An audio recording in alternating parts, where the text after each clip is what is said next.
Political battle for the leadership of the nation. Malcolm Turnbull brought it on, challenging Tony Abbott and launching a blistering attack on the Prime Minister's leadership and ability to win the next election. Both men are now in a desperate race to secure votes. Here's Laurie Oakes.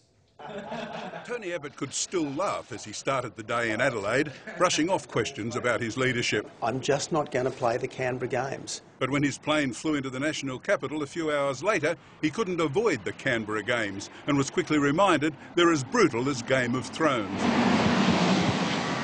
Deputy Liberal leader Julie Bishop knocked on the Prime Minister's door at midday to tell him bluntly he no longer had the confidence of the party room and had lost the support of at least half the cabinet.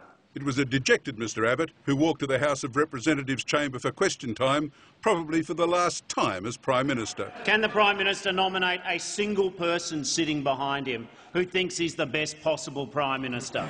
After enduring Labor taunts, Mr Abbott was followed out of the chamber by Malcolm Turnbull, who in a 15-minute meeting resigned as Communications Minister and gave notice of a leadership challenge. Then the challenger summoned the Canberra Press Gallery to announce the decision publicly. Now, this is not a decision that anyone could take lightly.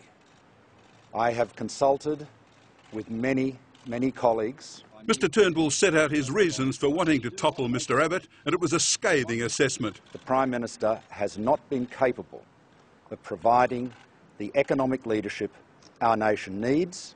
He has not been capable of providing the economic confidence that business needs. And we need a different style of leadership.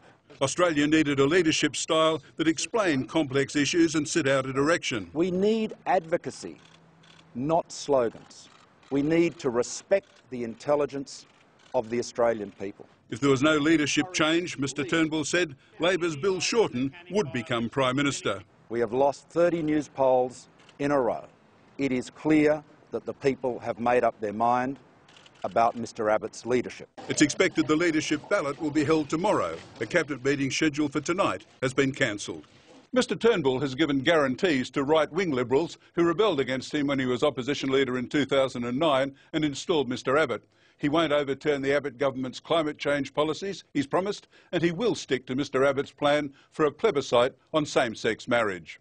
Julie Bishop is the most senior West Australian Liberal in the government, so her leading role today will reassure MPs who are concerned a challenge this week could hurt the party's chances in Saturday's Canning by-election. Mr Turnbull predicted a leadership change would boost the Liberal by-election vote. We need to restore traditional cabinet government. There must be an end to policy on the run and captain's calls. Ominously for Mr Abbott, there's been no rush of ministers or Liberal backbenchers pledging their support for him since the Turnbull announcement. Laurie Oakes, 9 News. And Laurie's in our Canberra studios. Laurie, what's the word on who has the numbers? The Turnbull backers seem pretty confident. They say they're getting support from some unlikely sources in the party. The line from the Abbott camp is that their phones are ringing off the hook, with Liberal supporters aghast at what Mr Turnbull is doing. The Abbott people claim that he will make a strong showing, but they concede the vote will be close. The fact that Mr Abbott has not emerged from his office, not even issued a press statement since the meeting with Mr Turnbull, may be an indication that he's battling to get the numbers.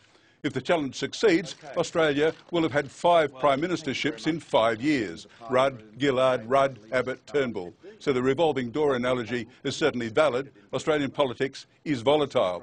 But many Liberals, especially those in close seats, are desperate at the party's appalling opinion poll ratings, and they'll be hoping that David Briggs, the principal manager of the Galaxy polls, is right. He said this afternoon that a change in leadership would improve the party's electoral stocks.